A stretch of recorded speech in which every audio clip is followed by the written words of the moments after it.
Olive Ridley क्यों चर्चा में है और क्या है यूनिक फिनोमेना, इस पर हम बात करेंगे। ओलिव रिडले, जिसका वैज्ञानिक नाम है लेपिडोचेलेसी ओलिवेसिया, यह भारत में पाए जाने वाला एक बहुत ही प्रसिद्ध कछुआ है। भारत में 5 प्रकार के कछुए पाए जाते हैं। ये कछुआ वैसे तो गर्म पानी के जो क्षेत्र होते हैं वहाँ पाया जाता है, ना केवल इंडिया में बल्कि पैसिफिक ओशन, अटलांटिक ओशन, इन क्षेत्रों में भी यह पाया जाता है। 2020-21 में ये कछुआ काफ़ी चर्चा में रहा है। उसकी वजह यह है कि इस बार रिकॉर्ड संख्या में यहाँ पर ओलिव रिडले कछुए आए थे और उन्होंने अपने नेट्स बनाए और बच्चों को जन्म दिया। लगभग 1.5 करोड़ के आसपास जो बेबी टर्टल्स थे यहाँ पर उनका जन्म हुआ है।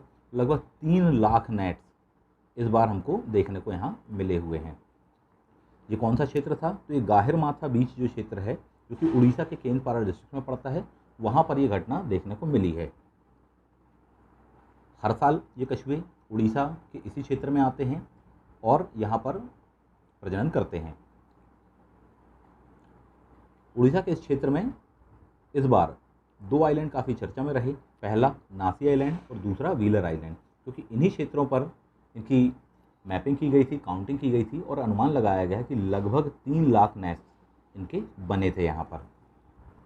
ये कछुए भारत में नवंबर-दिसंबर के महीने में आते हैं और यहाँ पर आकर अपने नेस्ट बनाते हैं और वहाँ पर अंडे देते हैं। अंडों को परिपक्व होने में लगभग 7 से लेकर 10 सप्ताह लगते हैं। इन 10 सप्ताहों के आसपास में ये अंडे परिपक्व हो जाते हैं और जब ये परिपक्व हो जाते हैं तो उसमें से कछुए निकलकर समंदर की ओर जाते हैं। तो नवंबर-दिसंबर में आए, 25 अप्रैल के पास में टर्टल्स जो थे एग्स में से निकलना शुरू हो गए और उसके बाद में उनका जो प्रवास है वह समंदर की ओर प्रारंभ हो गया था। जब भी मास संख्या में, बहुत अधिक संख्या में यहाँ पर बच्चों का जन्म होता है और उनका प्रवास होता है, तो उसको एक उड़ीसा की लोकल लैंग्वेज में खास नाम दिया जाता है। उसे कहा जाता है दैट इज अरी बाडा। गाहिर माथा बीच इस बार इसी घटना के कारण काफ़ी चर्चा में रहा है और ऐसी जो मास नेस्टिंग रही है उसके फिनोमेना के कारण 2020-21 काफ़ी चर्चा में आ गया इनके लिए। 2020-21 में ही ऐसा क्यों हुआ? उसकी वजह थी, अगर एक शब्द में कहा जाए, दैट वाज लॉकडाउन। लॉकडाउन के कारण क्या हुआ है, यहाँ पर ह्यूमन एक्टिविटीज़ काफ़ी कम रही, पॉल्यूशन काफ़ी कम था, जिसके कारण वहाँ पर उनका इंटरप्शन नहीं हुआ, उनको डिस्टर्ब करने वाली ऐसी कोई घटना नहीं हुई। ह्यूमन इंटरफेरेंस ना होने के कारण ही वह अधिकतम संख्या में यहाँ पर आने के लिए प्रोत्साहित हुए या आए, जिसके कारण यहाँ पर इतनी रिकॉर्ड संख्या में यह देखने को हमको मिलता है। गाहिर माथा काफ़ी बड़ा क्षेत्र कहलाता है उड़ीसा का, आप देख पा रहे हैं। यहाँ से स्टार्ट करके ये जो क्षेत्र है यहाँ तक गया हुआ है। अगर इन ओलिव रिडले कछुओं की नेस्टिंग हैबिट्स के बारे में हम बात कर लेते हैं तो ये एक बहुत ही नेचुरल फिनोमेना है। जैसा कि बताया आपको कि हर साल ये घटना होती है। समंदर से कछुए आते हैं उड़ीसा क्षेत्र में, नेस्ट बनाते हैं, अंडे देते हैं, बच्चों का जन्म होता है और वो वापस समंदर की ओर चले जाते हैं। लगभग 6 महीने का ड्यूरेशन इनका टोटल यहाँ पर होता है। उड़ीसा जो कि 480 किलोमीटर लंबा है, यहाँ पर 3 अरीवाड़ा प्लेस सबसे फेमस हैं। पहला गाहिर माथा प्लेस, जो कि ब्राह्मणी और बैतरनी रिवर पर है या उनके मुहाने पर है। दूसरा प्लेस कहलाता है देवी रिवर का मुहाना और तीसरा है ऋषिकुल्या। यहाँ पर लगभग हर साल 1 लाख के आसपास नेट्स हमको मिलते हैं, लेकिन इस बार 2020-21 में 3 लाख के आसपास इनकी संख्या रिकॉर्ड स्तर पर पहुँच गई। जिसकी वजह क्या बताई गई है? लॉकडाउन और पॉल्यूशन का कम होना। मैप पर आप देख पा रहे होंगे कि ये हैं उनके मास नेस्टिंग बीच या sites. Point number 1, point number 2 and point number 3। ये रिवर्स का मुहाना है, आप देख रहे हैं। यहाँ पर ये रिवर है, देवी रिवर यहाँ पर है और ये पूरा पूरा क्षेत्र है। गाहिर माथा के नाम से इसको जाना जाता है। आसपास में और भी ह्यूमन एक्टिविटीज़ वगैरह हैं, आप देख सकते हैं, चाहे पोस्को की साइड हो, यहाँ पर धमरा जो बीच बना हुआ है, इनके निर्माण के कारण या इन डेवलपमेंट की एक्टिविटीज़ के कारण यहाँ पर काफ़ी इंटरप्शन हुआ है कछुओं के साथ में, जिसके कारण इनकी संख्या पिछले कुछ दशकों से लगातार कम हुई थी। अगर हम इनकी बारे में बात करें तो नवंबर-दिसंबर के महीने में आने के पश्चात में जो फीमेल कछुए होते हैं लगभग 1.5 से 2 फीट गहरा गड्ढा बनाते हैं और प्रत्येक फीमेल लगभग 100 से 150 के आसपास में एग्स यहाँ पर देती है। इनको परिपक्व होने में 7 से 10 सप्ताह लगते हैं। जैसे ही ये परिपक्व हो जाएंगे तो ये कहाँ की ओर चलेंगे? वापस समंदर की ओर चलते हैं। लेकिन ध्यान देने वाली बात यहाँ पर है कि ऐसा अनुमान किया जाता है कि लगभग 1000 जो अंडे होते हैं उनमें से अंतिम एक बच्चा जो होता है वह अपनी एडल्टहुड तक पहुंच पाता है या अगली प्रजनन योग्य आयु तक पहुंच पाता है। बाकी नष्ट हो जाते हैं या मर जाते हैं। उसकी वजह कई हैं। सबसे पहला तो ह्यूमन एक्टिविटीज़ है, सेकेंड वन इज़ पॉल्यूशन है। लेकिन उसके अलावा भी कुछ एक्टिविटीज़ हैं जिनको हम यहाँ पर देख सकते हैं कि जब यहाँ पर वो अपनी नेस्ट बना के अंडे दे देते हैं तो वहाँ पर 3 घटनाओं से ये काफ़ी प्रभावित होने वाले हैं। पहला, वहाँ पर जो डॉग्स होते हैं उनके कारण इनके अंडे नष्ट हो जाते हैं, या अन्य जो वाइल्ड एनिमल्स हैं उनसे इनको काफ़ी नुकसान पहुँचता है। उस क्षेत्र में होने वाली जो इनडिस्क्रिमिनेट फिशिंग है, अंधाधुंध जो मछली का पकड़ना होता है, उसके कारण भी, क्योंकि ये लोग ट्रैवलर्स वगैरह का और गिल्स नेट्स का यूज़ करते हैं। तीसरी एक और वजह है कि बीच सोइल का इरोजन होना। जब ये अंडे देने के लिए अपने नेस्ट बनाते हैं तो उसमें एक गड्ढा खोदते, जैसा आपको बताया 1.5 से 2 फीट का होता है, और उस गड्ढे में ही ये अपने अंडे देते हैं। जब सोइल इरोजन होता है या ज़्यादा मात्रा में सोइल इरोजन होता है तो उन गड्ढों में यह सोइल भर जाती है, और इसके वेट के कारण क्या होता है, जो प्री मैच्योर बेबी है या तो उनका जन्म होता है या अंडे पूरी तरह टूट ही जाते हैं और अंततः उनकी डेथ हो जाती है। हम इसको क्यों इतना प्रोटेक्ट करते हैं, चाहे ओलिव रिडले कछुए हों चाहे अन्य, सभी का आंसर एक ही है, ये हमारी जो बायोडाइवर्सिटी है उसमें एक खास रोल प्ले करते हैं। खासकर ओलिव रिडले कछुए के बारे में बताया जाए तो समुद्र की जो जैव विविधता है उसको बनाए रखने में उनका एक बहुत ही महत्वपूर्ण योगदान है, और वैसे भी है, समंदर क्षेत्र में भी रहता है और कोस्टल एरिया ज़मीन क्षेत्र पर भी होता है, यानी कि ये दोनों की बायोडाइवर्सिटी में एक खास रोल प्ले करता है। यही वजह है कि हमारे लिए ये इम्पॉर्टेंट है। जैसा कि कहा गया कि जो ट्रैवलर्स होते हैं या जो गिल्स नेट्स होती हैं, इनसे इनको काफ़ी नुकसान पहुंचता है। उसकी वजह ये है कि जब इस तरह के गिल नेट को अगर साधारण शब्दों में कहा जाए तो मछली पकड़ने के ये जाल होते हैं जिनके अलग अलग प्रकार के डिज़ाइन होते हैं, आप देख पा रहे हैं। इस प्रकार से इनको लगा दिया जाता है या फिर शिप्स के माध्यम से इनको बांध दिया जाता है और उसके माध्यम से मछली को पकड़ा जाता है। मछलियों के साथ साथ में कई जो ऐसी स्पीशीज़ होती हैं, चाहे ओलिव रिडले कछुए हों या अन्य जीव हों, वो भी इनमें फंस जाते हैं और अंततः उनकी डेथ हो जाती है, क्योंकि इनका जो उपयोग है मार्केट में बेचने के लिए भी नहीं हो पाता है, या जो अन्य गतिविधियों में जैसे मछलियों का यूज़ होता है वो भी नहीं हो पाता है, तो अंततः वो जाल में फंसकर मर ही जाते हैं। तो ये सबसे बड़ा इनके लिए खतरा कहलाता है। अंधाधुंध फिशिंग का होना, बड़े बड़े जहाज़ों का उपयोग किया जाना, गिल्स नेट्स का यूज़ किया जाना। भारत सरकार के द्वारा तथा उड़ीसा राज्य सरकार के द्वारा यहाँ पर गिल्स नेट्स को जो मास इनके नेस्ट एरियाज़ हैं वहाँ पर उसको रोका गया है, उस एरिया को प्रोटेक्ट किया गया है, और इन गिल नेट्स में भी काफ़ी सुधार करने के लिए उन्होंने रिकमेंड किया है या नियम दिए हुए हैं। इनमें सबसे खास है टैड, टर्टल एक्सक्लूडर डिवाइस। ये क्या है इसको आप जान लेते हैं। सामान्यतः जाल में कछुए फंस जाते हैं, अंततः उनकी डेथ हो जाती है साहब, ठीक। गवर्नमेंट ने ट्रैवलर्स के लिए या जो भी मछली पकड़ने के जाल हैं जो इन क्षेत्रों में मछली पकड़ते हैं उनके लिए टैड को कंपलसरी किया है। ये होता क्या है इसको आप देख लीजिए एक नज़र। ये मछली पकड़ने का जाल है, बहुत सिंपल सा, ठीक। इसमें कछुए भी अन्य मछलियों के साथ फंस जाते हैं। यदि इन जालों में किसी प्रकार का कहीं से होल ना हो तो अंततः वो उसमें फिश प्लस कछुए फंसे रहेंगे। लेकिन पकड़ना केवल फिश को है, ना कि कछुओं को ही पकड़ना है। कछुओं को तो प्रोटेक्ट करना है। इसको IUCN में भी हमने देखेंगे कि रेड लिस्ट में शामिल किया गया है। तो यही वजह है कि इसके लिए नीचे जाल के जो निचला हिस्सा होता है वहाँ पर टर्टल एक्सक्लूडर डिवाइस बनाई जाती है, लगभग 1.5 से 2 फीट का। यहाँ पर एक दरवाज़ा दिया जाता है या स्पेस दिया जाता है, निचले हिस्से में होता है। ये रीज़न ये है कि कछुआ ज़मीन पर भी चलता है तो सागर की तल पर भी जब ये जाल पड़ा रहेगा तो वहाँ से चलकर ये इस दरवाजे से यहाँ से एग्जिट हो सकता है। मछलियाँ वगैरह जो निकलती हैं वो ऊपर से निकलती हैं, कभी भी नीचे से नहीं निकलती। यही वजह है इसको कहाँ दिया जाता है, नीचे की ओर दिया जाता है। ऐसे में अंततः होने वाला यह है कि यदि कोई कछुआ फंस भी जाएगा तो वह नीचे से यहाँ से निकल सकता है साहब। तो इसको कंपलसरी किया गया है। यदि ओलिव रिडले कछुए के बारे में हम बात करें, ये अपने आप में एक बहुत ही खास प्रजाति है और संकटग्रस्त प्रजातियों में गिनी जाती है। IUCN की लिस्ट में इसको वल्नरेबल घोषित किया गया है। रीज़न ये है कि अभी तो ज़रूर वल्नरेबल है, लेकिन अगर इसी का इस तरह अंधाधुंध दोहन होता रहा, इनका शिकार होता रहा या इनकी संख्या कम होती चली गई तो निकट भविष्य में हो सकता है ये एक्सटिंक्ट हो जाएँ, विलुप्त भी हो जाएँ। और इसको विलुप्त होने से हमें बचाना है। जैसा कि कहा जा चुका है कि इनका हमारी बायोडाइवर्सिटी में एक बहुत खास रोल है साहब। इसके साथ साथ इसको साइट्स के तहत भी लिस्टेड किया गया है और CMS में भी शामिल किया गया है। साइट्स के बारे में जान लीजिए कि साइट्स क्या है। That is convention of international trade in endangered species of wild fauna and flora. वैश्विक स्तर पर एक की गई संधि है UN के जो देश हैं उनके माध्यम से या उनके द्वारा, जिसमें जो भी वाइल्ड एनिमल हैं उनके किसी भी अंग या संपूर्ण जीव का व्यापार को प्रतिबंधित किया गया, जिसे साइट्स करके कहा जाता है। उसकी अपेंडिक्स 1 में इसको शामिल किया गया है और इनके जो व्यापार हैं उसको प्रोहिबिट किया गया है। भारत भी इसका सिग्नेचरी कंट्री है और भारत इसको फॉलो करता है। अगेन हम बात करें CMS के बारे में, ये क्या है? That is convention of migratory species कहलाता है। इसे बॉर्न कन्वेंशन के नाम से भी जाना जाता है क्योंकि वहीं से इसकी शुरुआत होती है। ये माइग्रेटरी स्पीशीज़ के तहत भी लिस्टेड है क्योंकि एक स्थान से दूसरे स्थानों पर माइग्रेट होते हैं। तो इसको 3 इंटरनेशनल कहना चाहिए इंस्टीट्यूशंस के माध्यम से, संधियों के माध्यम से संरक्षित करने का प्रयास किया गया है।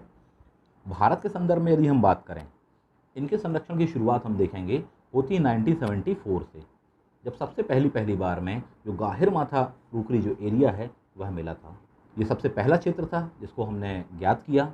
उसके पश्चात में भारत सरकार ने इसको वाइल्ड लाइफ प्रोटेक्शन एक्ट 1972 की शेड्यूल 1 के तहत लिस्ट किया है और इसके शिकार तथा इसके व्यापार पर प्रतिबंध लगाए गए हैं। और यदि कोई इन सब के बावजूद भी करता है तो उस पर कठोर दंडात्मक प्रावधान किए गए हैं। तो ये 3 प्लेस जैसा कि मैंने आपको बताया, गाहिर माथा 1974 जब इसकी खोज हो जाती है कि हाँ ये मास नेस्टिंग प्लेस है उसका, वहाँ से इसको कंजर्व किया। इसके बाद में जो दूसरा प्लेस था हम देखें 1981 में देवी रिवर का जो मुहाना है उसे खोजा गया। यहाँ पर भी एक बहुत ही मास नेस्टिंग बीच है ये या प्लेस है इसका। तीसरा जो हम प्लेस देख लेने वाले हैं वह खोजा गया था 1994 में साहब जी, यह ऋषिकुल्या रिवर का मुहाना कहलाता है। आज इन तीनों क्षेत्रों को प्रोटेक्टेड जोन घोषित किया गया है।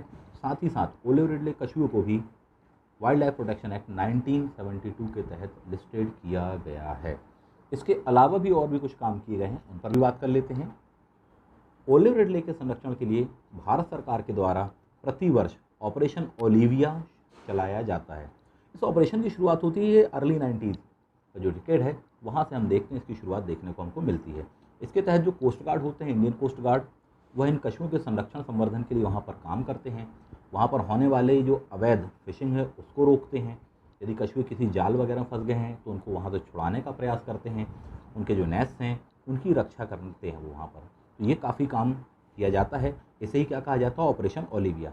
ध्यान देने वाली बात है कि ऑपरेशन ओलिविया शुरू किया गया था 1982 के आसपास में, ठीक है, या 80 का डिकेड करके कहलाता है, अर्ली 80 कहलाता है। लेकिन यह ऑपरेशन हर साल होता है और इस ऑपरेशन की शुरुआत होती है नवंबर से और ये मई तक चलता है साहब जी। इसमें कोस्ट गार्ड अपने जितने भी वेसल्स हैं, पेट्रोल वेसल्स वगैरह हों चाहे बड़े एयरक्राफ्ट हों, उनका तक यूज़ करता है ताकि इस प्रकार की गतिविधियों को रोका जा सके।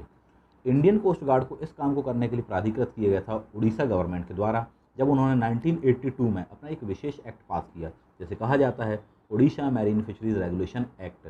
इसके रूल्स आए थे 1983 में, जिसके तहत ही कोस्ट गार्ड को इन नियमों को वहाँ पर लागू करने की जिम्मेदारी दी गई है, जो कि सबसे बड़ी वहाँ पर अथॉरिटी कहलाती है। ऑपरेशन ओलिविया के बारे में एक बात और ध्यान रखिएगा, कई बार आपको ऑपरेशन ओलिविया नाम मिलेगा और कई बार ऑपरेशन ओलिवा करके नाम भी आपको मिलता है। ओलिविया ही इसको मूल रूप से कहा जाता है, जिसकी शुरुआत 1980 के डिकेड में हुई थी, लेकिन आजकल इसको एक अलग नाम से प्रोनाउंस किया जाने लगा है, ओलिवा, लेकिन ये दोनों एक ही हैं। ओलिव रिडले कछुओं की अभी हाल ही में एक न्यू मास नेस्टिंग साइट को खोजा गया है, उसके बारे में जान लीजिए। अंडमान निकोबार का जो क्षेत्र है वहाँ पर इनकी साइट्स खोजी गई है। लगभग 5000 इनके नेस्ट हमको वहाँ पर मिले हैं। यह जानकारी दी है US national oceanic atmosphere administration के द्वारा। इससे ये पता चलता है कि ना केवल आंध्र प्रदेश, उड़ीसा और वेस्ट बंगाल के क्षेत्र में, बल्कि इनका जो आवास है वह अंडमान निकोबार के भी अनेक क्षेत्रों में है। जैसा कि पहले ही कहा जा चुका है कि ये हमारी बायोडायवर्सिटी में एक बहुत ही महत्वपूर्ण भूमिका निभाते हैं, एक प्रोटेक्टेड स्पीशीज़ है। तो कहीं ना कहीं इसका संरक्षण और संवर्धन करना सभी की जिम्मेदारी बनती है, ना केवल सरकार की, बल्कि एक आम नागरिक होने के नाते प्रत्येक व्यक्ति को इनके संरक्षण संवर्धन के लिए प्रयास करना चाहिए। आम नागरिक के स्तर पर क्या किया जा सकता है?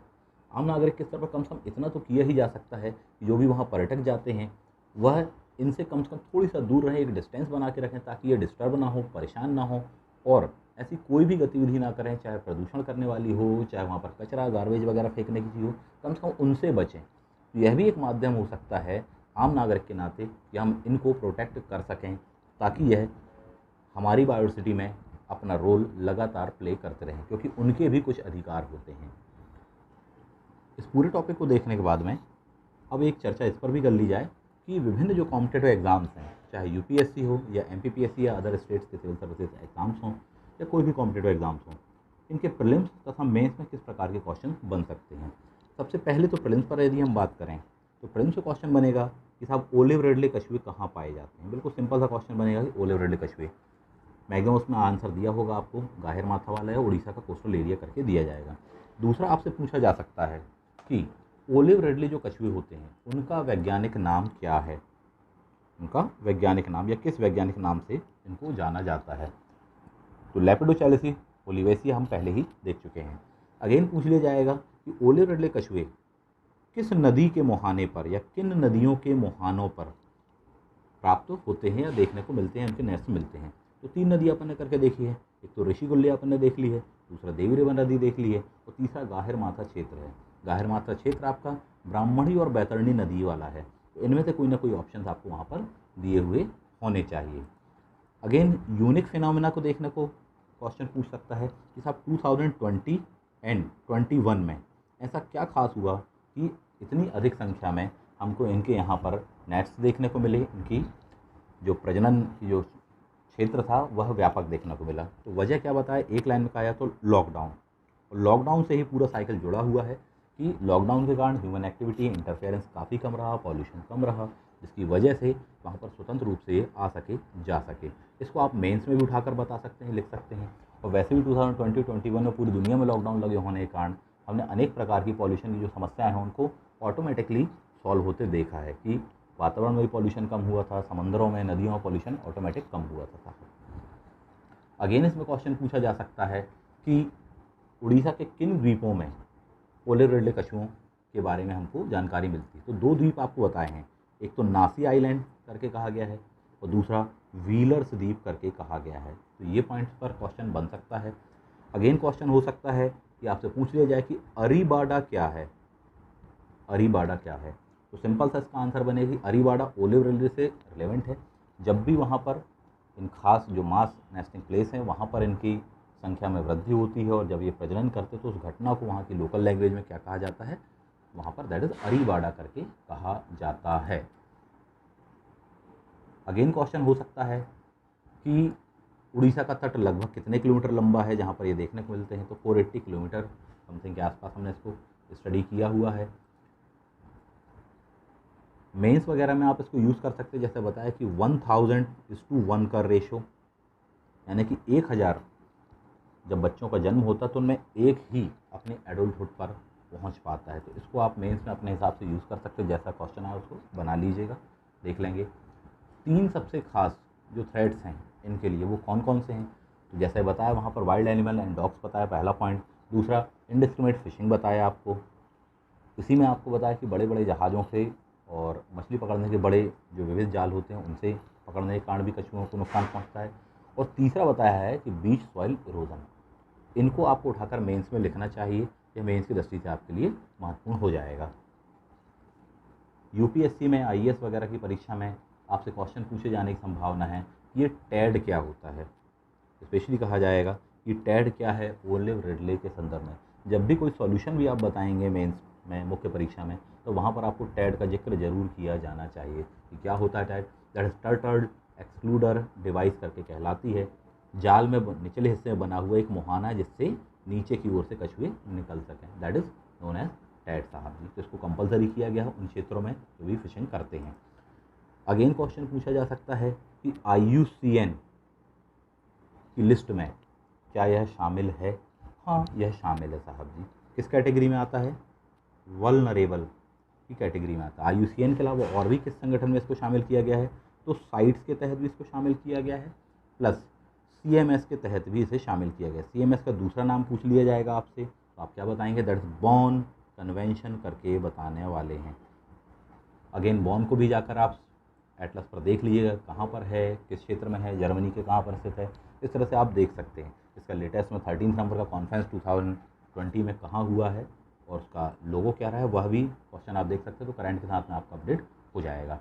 अगेन लास्ट वन यदि देखें तो क्वेश्चन पूछा जा सकता है कि ऑपरेशन ओलिविया किस जीव से संबंधित है। ऑपरेशन ओलिविया 4 ऑप्शन दे दिए जाएंगे आपको, शार्क से संबंधित है, तेंदुए से संबंधित है, कछुओं से संबंधित है या गाय से संबंधित है, कुछ भी इस तरह से आपको दे दिया जाएगा। तो अपना आंसर क्या होने वाला है वहाँ पर, ये ओलिव रिडले कछुओं से संबंधित है। एंड द लास्ट कि सबसे अभी नया प्लेस, इनका जो न्यू प्लेसेस है उसकी खोज कहाँ पर हुई है, तो अंडमान निकोबार में भी इनके हमको नेस्ट मिले हैं, तो ये हो सकता है। इसके अलावा 3 पॉइंट आपको पहले ही बताए इनके मास नेस्टिंग के। इनकी खोज कब हुई है आप बता सकते हैं कि 1974 में गाहिर माता कोस्टल एरिया की, 1980 182 में आपका जो देवी रिवर है वहाँ वाली, और उसके पश्चात में आप बता देंगे ऋषिकुल्या रिवर वाला। तो ये प्लेस हैं, आप इसको बता सकते हैं।